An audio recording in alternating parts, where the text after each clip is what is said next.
Hey everyone, it's girl Deborah from Let's Get Real About Mental Health. I thought today we would talk about giving ourselves time to recover. And what I mean by that is, we have episodes. We have days when our anxiety is horrible, or days when our depression is horrible and we're just having such a hard time coping. As you know from my videos, I recently just went through something like that and I was just having a really hard time. And, today I'm feeling great. I'm doing better. Everything's, feels like it's getting back to right in my world. But then I realized I slept 12 hours and I'm like, well, Deborah, what the hell? What are you doing sleeping 12 hours? You just slept half the day away. Okay, you're right. I did. But then I started thinking about it. I'm like, I wouldn't have slept for 12 hours if my body didn't need those 12 hours, and I'm still recovering. And I think that's something that we need to recognize, and also so then we can help our partners or our families understand that after these episodes or incidences of depression, anxiety, whatever you have going on, there has to be a healing time. Your body has got to recover from that physically. And I think that's something that not a lot of people know, is that when we have these issues with our mental health, they actually take a physical toll on our bodies. So, my sleeping 12 hours, again, I am a horrible sleeper. So for me to sleep 12 hours, my body must have needed it. But I was able to sleep and I feel fantastic today. I think that my body really needed that. And, I just wish that other people could understand that. I wish that everyone could understand that when we have mental health issues, it manifests itself in physical form. Depression hurts. You physically hurt, okay? Your anxiety, you can physically hurt yourself by scratching like I do. OCD, you wind yourself up so hard trying to get everything right and getting everything in order. You have a physical letdown after that. You have an adrenaline drop.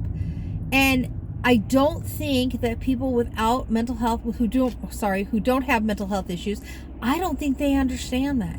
Because my husband, and bless him, he's like my biggest support, came in today and woke me up at 12:40, and he's like, hey, are you going to get up today, or what's going on? And he's a little bit snotty, and I think it was because he was frustrated. And I'm like, God, I didn't even realize how late it was, yes, and I know people probably say, well, why didn't you set an alarm, Deborah? I don't know, because normally I have an alarm that goes off at 10:30, and if I feel like I need more sleep, then I just go back to sleep. But if not, I get up and I try to start my day. Yes, that's a late start to the day for some of you, but that is actually my routine and how I work and what I do. 10:30 is a great time for me to get up and get started with my day. So yeah, how do you guys bridge this conversation with your family and loved ones? How do you bridge this conversation with them? My generation, I'm in my 50s, and it's amazing to me that, my parents had no idea. They have absolutely no idea how to deal with depression. None whatsoever. They just think it's put a smile on, go about your day, and just pull up your bootstraps and you'll be fine. And we know that's not the way this is going to work out for anybody.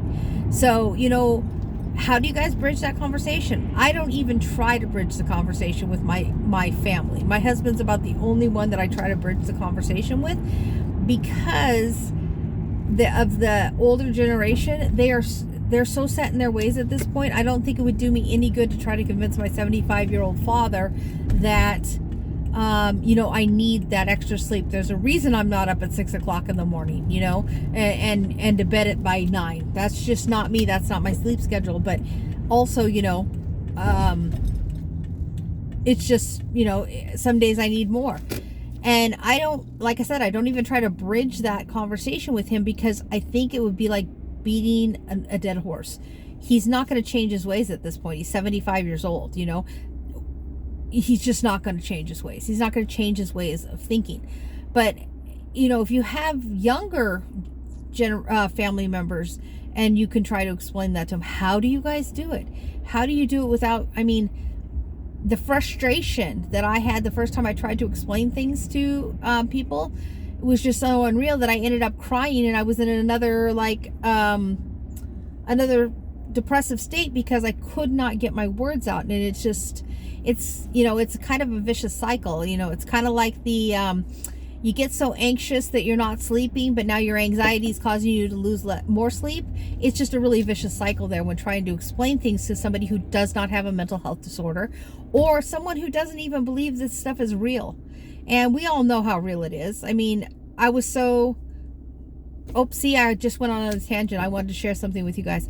But so how do you do that? My question is, how do you explain this stuff? How do you explain to your family, to your friends, that I need this recovery time? Even though I just spent a couple days or a couple weeks or whatever it is, I spend it mostly in bed. I wasn't really sleeping. I wasn't healing. How do you explain that to people? I'm really interested to know.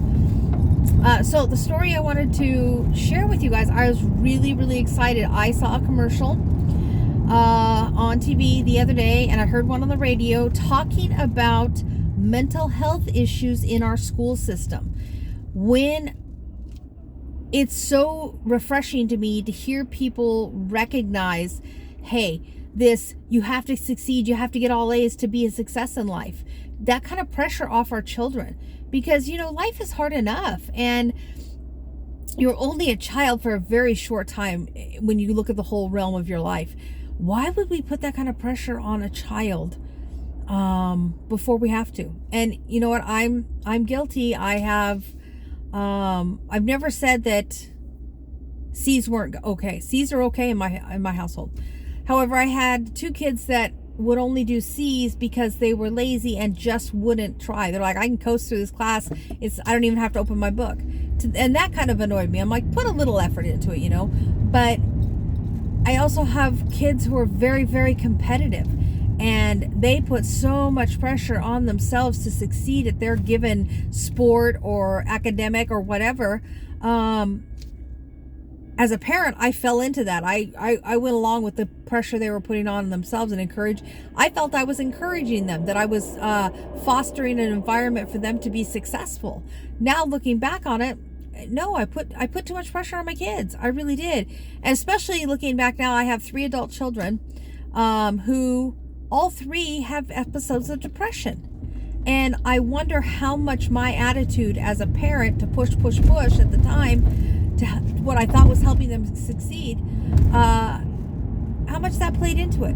Because it's a real fact. You can have situational depression. Stuff happens that causes you to have depressive episodes in your life, and it's just an interesting thought to me that we're finally, now in 2022, we're finally publicly recognizing that pressure like that is bad for our children. And that's great to me. I think that is an awesome thing.